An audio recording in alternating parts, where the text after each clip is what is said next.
Well, hi, and welcome to this week's episode of Beyond Sunday here at Asbury United Methodist. I'm Pastor Katie, and I am joined today by Lloyd Petersen. He is here today we're going to talk about Midwest Mission, and especially Midwest Mission Distribution Center, and our relationship here at Asbury. So, Lloyd, thanks for being on the podcast. My pleasure.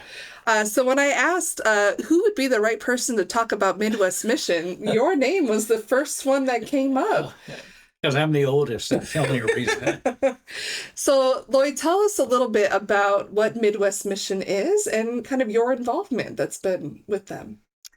Well, Midwest Mission, I was interested, over the years, as a younger guy growing up, and I thought, what can I do? What can I do? And I thought, there's nothing I can do. I didn't really know. And then there was flooding and all of this, and the one in Illinois, in Pawnee, Illinois, asked for buckets. So I went out to the local Menards or Home Depot, whatever it was, bought 20 buckets, put it in my pickup, drove 600 miles. They give them back. If I was a little smarter, just send the money and they can go buy them. But I got there and I saw things that really opened my eyes to what could be done. There was a young man there that was sightless. I'll never forget this. We have school bags we give to children, and he was counting out 6 pencils and putting them in a bag, and that struck me. And then I noticed there were a lot of people with hair kind of like my color, my hair now. They were doing things too. And I thought, there are things we can do.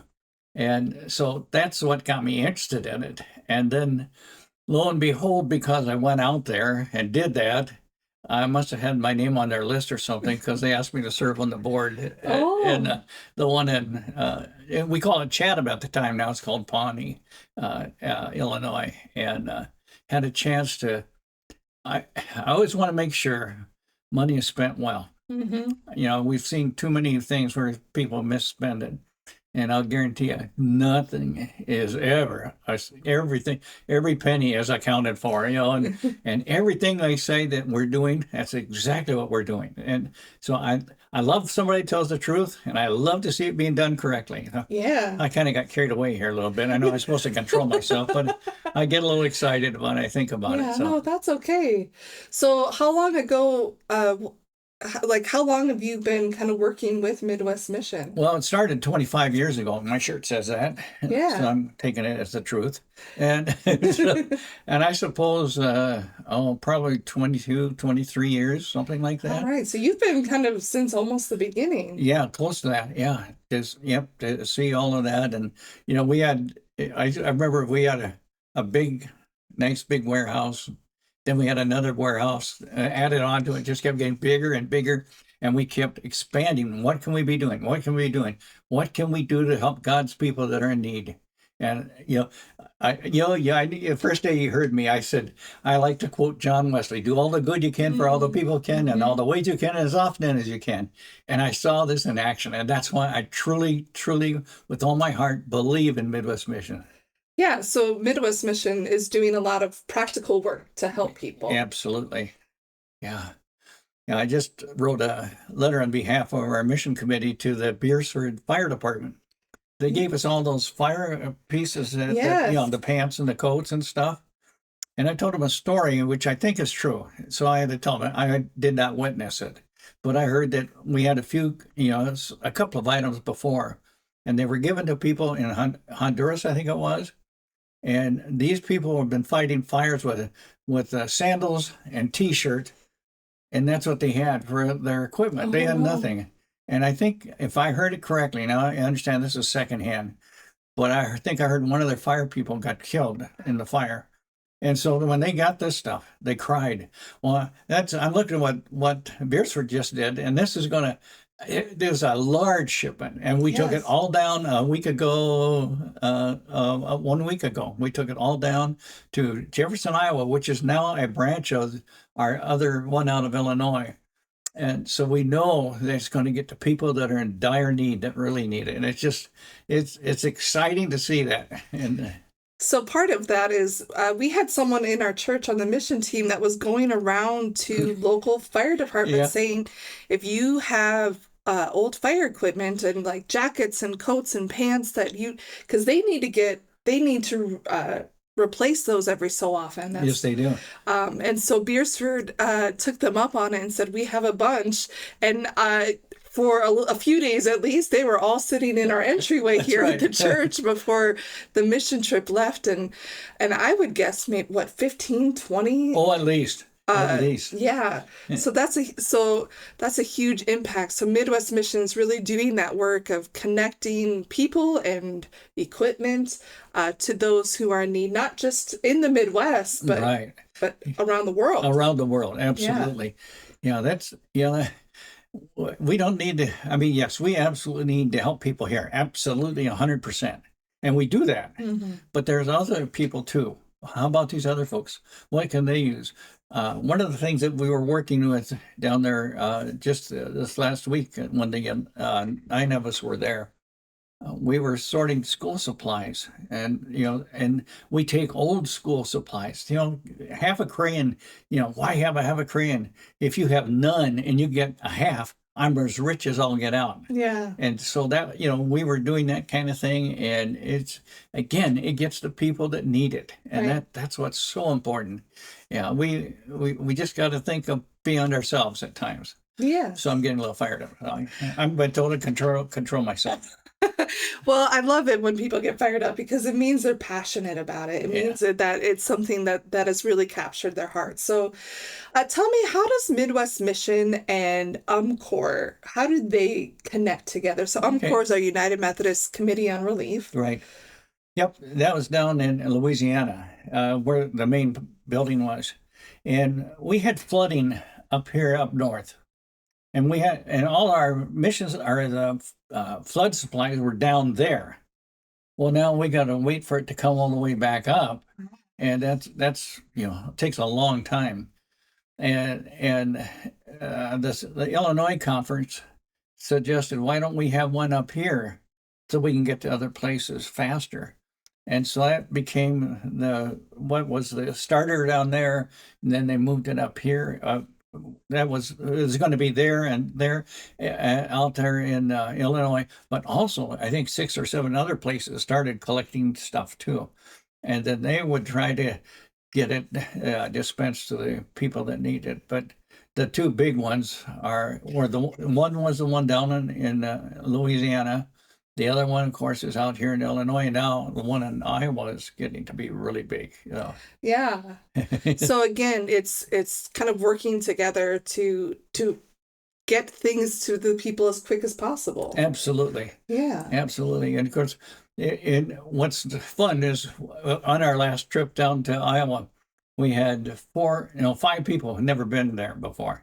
And then they get to see all these trailers. It's got all these trailers ready to go, and some are going back to Illinois to be shipped out of there. Others are being sent to different places where they've had some disaster of some kind. And so there's always something going on that's going to help people. And it truly, I've often thought about my headstone. I'd like to see he cared, Yeah. because I really believe that's.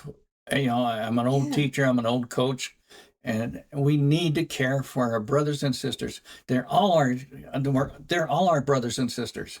I don't care the color, I don't care the religion. We are all God's children. It's pretty doggone simple. It is. Yeah. Preach it. Yeah. So what are some of the so we had a group from Asbury that went recently for a few days as a little mission trip down to Jefferson, Iowa. Right. So what are some of the things that the people did while they were there? Okay. Well, I know that, all right, certainly the school supplies. Right. And some had been packed by some young people, which is wonderful. But we had to go through everything, because in some countries, if you ship something and it says there's 10 and you got 11 in there, they'll pull it off and put it on the black market. Oh. I mean, that's a horrible thing to say. So we have to go through every little thing. If we have a box of 24 crayons, there will be 24 crayons, each thing. And so we set up the line, and we just like a production line, and we just passed it down, and everybody knew that everything was correct. So that was one of the things we did. Um, there were other things that they were doing too. I said they because I tend to, since I use a walker, I can sit on my walker and sand shovels and rakes that have rust on them. So that was kind of my job. And then I found out another person who was not with us on the trip. I said to Al, I said, "Hey, next time you'll be my buddy. We'll work together." Yeah. So, but they were making things for women, in particular. I remember there were all kinds of material they were putting together. Again, some were in there working a little bit on bicycles. Oh, Yeah, okay. yeah, we collect all kinds of things, and so there's a shop right in this building for bicycles to be repaired, and over here they're repairing sewing machines, Okay. and we have lots and lots of sewing machines too. And ironically, a machine that's they're all important, but one that's really needed are the old treadle machines, like my grandmother had, and the reason for it. There's a lot of people who don't have electricity. Yeah. They're in the mountains, they're in somewhere where they don't have anything. And here we can give them this. And what is neat, we've seen this happen where they'll start sewing and then they have somebody help them. And then they have more people help them and they start a little business. Right. And so again, it's just exciting to see how it can happen. But the others that are there that need to be repaired, they are repaired, they are cleaned and make sure that they work. And then they get shipped out to people that need them too. So it's just truly, truly exciting. Now, the one thing that's different right now over in Illinois, they do desks. Oh, okay. Yeah, and what we did over there, we would. The school has got bleachers. They're going to get rid of their bleachers because they're wooden bleachers. They're going to get plastic of some kind. And so we let the schools know we will come. We'll haul them out. We'll haul out your old wooden ones, and then we plane them down and we make school desks. And what's kind of fun is that we make them for children, and there's an elementary school about, I suppose, a block from the site out in Illinois. So they'll take it over and try it with those kids, and then we know, okay, this child should probably fit all right for this, and that was kind of the start of getting it going. But anyhow, we do those. It's just exciting to see all the different things we can do. I picked up something the other from we have this right in the door as people come in, old sports equipment, volleyballs, basketball, soccer balls, soccer cleats, anything like that. You can't afford it. That was one of the things that always bothered me when I taught. I taught in a community where there were some really, really poor people. We have a two-tier system at times. They can't afford it. And, what do we do to try to help those children? Right. And so, again, the cleats thing, hey, that can help. Lawn tools, hand tools, I already mentioned that. Yeah, and you're the expert at getting all the rust stops. If you have rusty tools, yeah, you can do something with them. Yeah, I thought I was making progress, and all of a sudden they walked in with 2 5-gallon buckets filled with more. And we're supposed to leave that afternoon. Oh my! I have to leave that one for someone else. Yeah, and I mentioned earlier, gently used school supplies. Again, you don't have anything. Now you've got this. You're the richest person in the world when you get something like that. And then, like again, they mentioned bicycles and sewing machines, fabric over 1 yard, sewing notions and things like that. Medical equipment. That's another thing people don't realize. We've done that where we've shipped things to different people in different countries, and it's just so they're so excited to get it because they don't have it. I think that's kind of the criteria. But I love that because I was sitting there having an opportunity to greet people coming in, and I looked up and there it is right there, and it tells us what we can do. So it's exciting to see that. Then my wife, of course, she handed me something beyond that, and she said, "Lloyd, do you know all of this?" Well, personal dignity kits.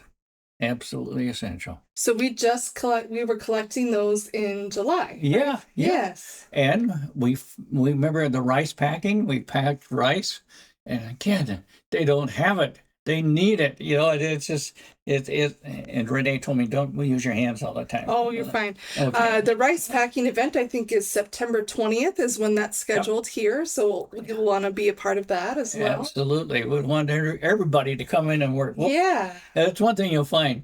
There is something for everybody to do. We'll find it. That's why I go back to that original thing when I met that young man that was sightless, counting out the 6 pencils.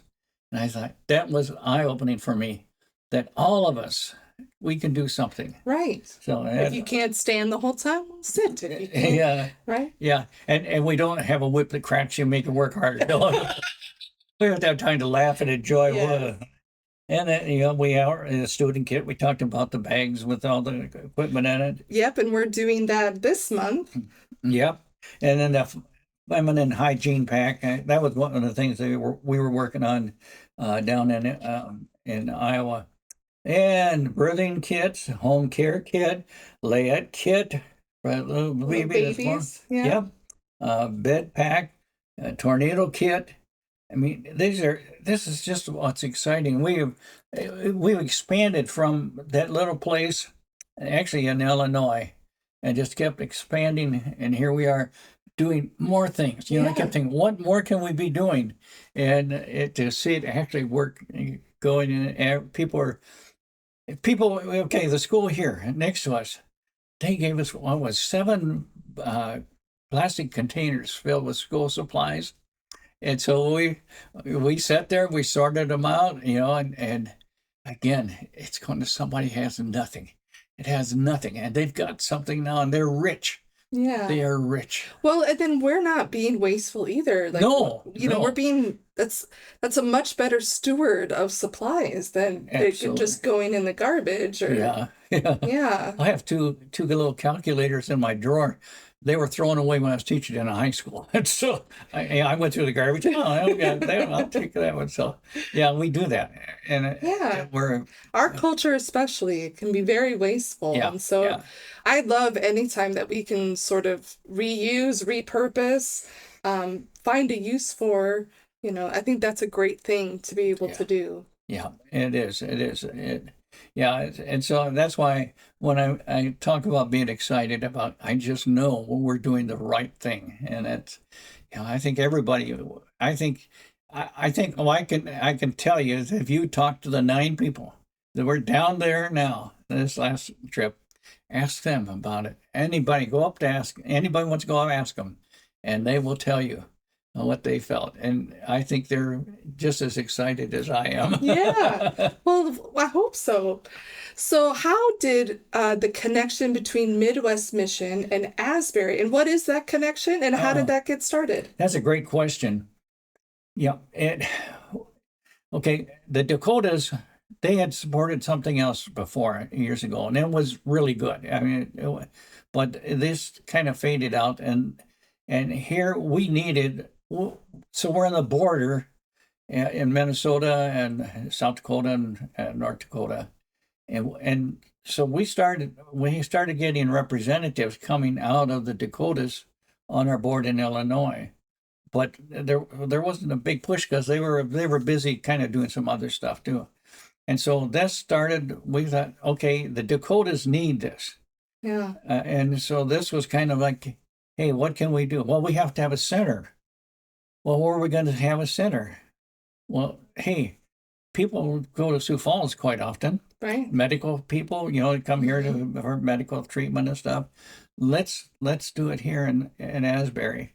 And Asbury, you have to, as you well know, Asbury is a very, very mission-minded church. Absolutely. Yeah, it's right up with one of the ones that really is very, very active. That was when we first moved here 4 years ago. We looked at different churches, and then they started telling me about what they were doing and telling Renee about it.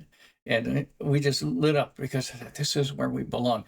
This is our home. And this church is the gathering place. So we have people from North Dakota bringing things down. They're going to go down to see grandma or something like that. We have people coming from all over the state, dropping things off. And we have them from Nebraska coming in and delivering up here too. And now there's a site in Nebraska that they can use. But yeah, it's nice just to know that, hey, we've got stuff. Where do we go? Come here. Come to Asbury. We'll gladly welcome Bring you. it on over. That's right. And then our missions will coordinate with Midwest Mission. Absolutely. Together. Absolutely. Awesome. So that was one of because I met you at annual conference. That's you were right. sitting at the Midwest Mission table, Yeah. just smiling at everybody as we would go by. And so you have been kind of promoting Midwest Missions throughout the conference, or helping with that. Yeah. Anyway. Oh, yes. Yes, that's true. It just, when you love something and you know it's going to help people, it makes you excited. Mm-hmm. And yes, I was at the annual conference. I had a chance to talk to people that didn't know anything about us. Yeah. And, well, I've got some things at home.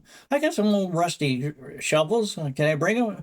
Sure. It says gently used. I don't believe that. If they're all rusty, hey, it's all right. It gives us something extra to do. You know? Yeah. So again, yeah, this is so exciting because this is kind of like you push that first domino and then the next one falls and the next one falls. And we're seeing churches coming in and they're going, we're going to do this. We're going to, you know, the mats that we make here. The mat weaving. Mat weaving with old plastic bags. We don't throw them out in the field. I mean, I've seen that, you know, we take these old plastic bags from our grocery store or whatever, and they are making mats for people that are homeless. And, you know, again, it's just something that's desperately needed. And so, yeah, and right as I came this summer, there was another church that got a loom that was made by someone here in our church to start the mat weaving in their church. Yeah, and, you know, Dale is such a good carpenter, and so he started to make them in advance because he knows somebody's going to ask for some more. So, yeah, it's good just to see that. Absolutely. So I really feel like Midwest Mission and Asbury's connection is kind of a big signature part of who we are as a church. Absolutely. Yeah. I know I quoted Wesley, but I so truly believe in what he said. Yeah, do all you can. Yeah. For all the people you can, in all the ways you can. That is absolutely my mantra. I love it. Yeah. So you asked me that the very first time we met. Probably you shouldn't have done that because I got kind of carried away.